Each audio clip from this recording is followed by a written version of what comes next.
So, for a while I wanted to start this YouTube channel, and obviously there was a part of me that wanted to start it from a place of success and showing off and how wonderful the project is and how amazing this idea is already happening. But I figured that it might be better to start with the truth and the more honest depiction of how this project has begun, which is basically a highly creative person, but also someone who's dealt with CPTSD, struggling to find the energy and the creativity to realize this idea, this Livio game, which you can hear about on the channel and other places, a whole bunch, and just talk about the day to day of what it is to be working in this forest garden, how I interact with it, and how I want to transition into this project of having this forest garden be a new planet where Livio games occur. And it's winter, which is not my best time. When the leaves go down, I do too. And nothing. So I kind of have been dealing with this part that feels the imminence of disaster.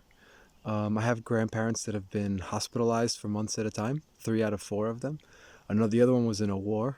Um, my father's father lost everything business wise, and then my father lost everything too business wise. So there's like this fear of disaster, whether it's medical or financial.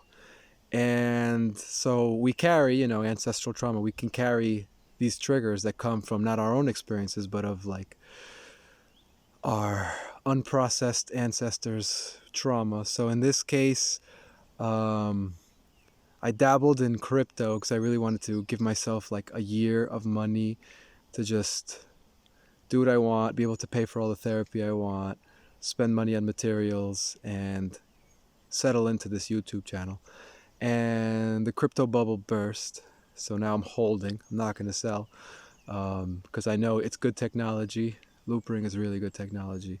So it should bounce back at some point in history. I don't know when, but it's not really worth selling. So I've been dealing with that hurt and just that, like, oh my God, you lost everything. Oh my God, you lost everything. Oh my God, what are you going to do? Oh my God, you're screwed. But then I know there's a part of me that has so much talent and ideas and can connect to abundance and finances and well-being and therapists and help in so many different ways.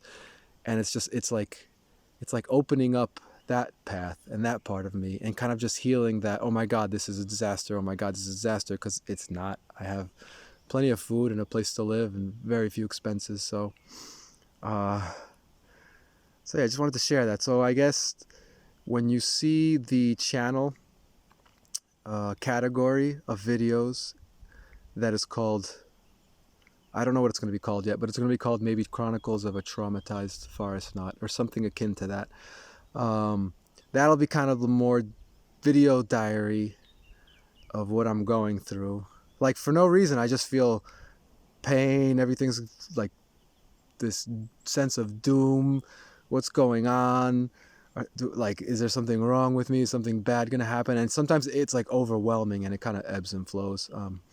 It's not as bad now as it was, say, a few years ago when it could really just take me over. And then I would sink into depression. Now I don't dissociate from it as much anymore. I can kind of feel through it, but it's really, really exhausting. But I mean, look where I am. It's winter, but it's still really cool. I don't know if you guys can see it. Let me see from the other side.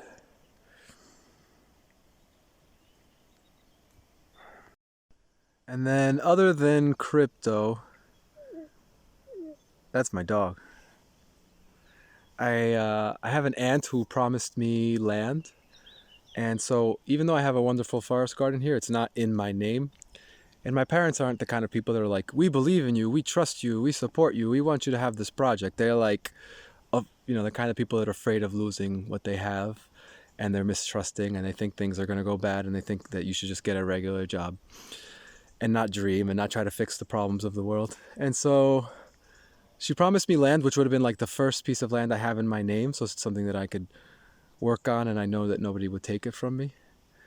And then she got an offer from this industrial pig farm warehouse 100 meters down the road, offering her like more than it was worth. And of course she wants to sell because she doesn't have children, and she's afraid that there'll be no one to take care of her if something should happen to her because she's 80 years old, and that she would need the money in case she needs to pay a nurse. And so my first reaction was compassion for her.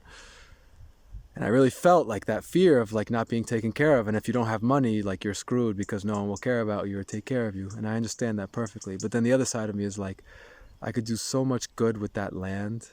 It's near the Camino de Santiago. If you're from Europe, you have probably heard of it. If you're from the States, you probably haven't, but it's basically a pilgrimage route that dates back 1,000 years. And they revived really for touristic reasons. So basically you walk across Spain for 20 days until you get to the city called Santiago, where there's an apostle buried, supposedly. Anyway, it's a lot of pilgrims, so to speak, go by there.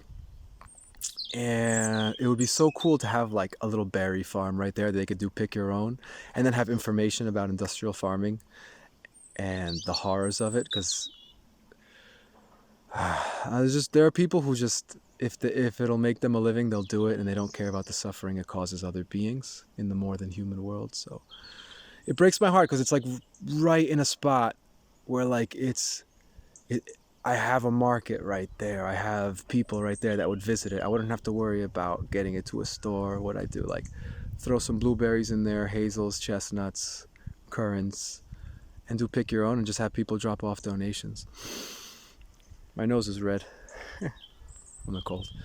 So yeah, thanks for listening, and I hope you guys keep tuning in and I can share this experience and journey.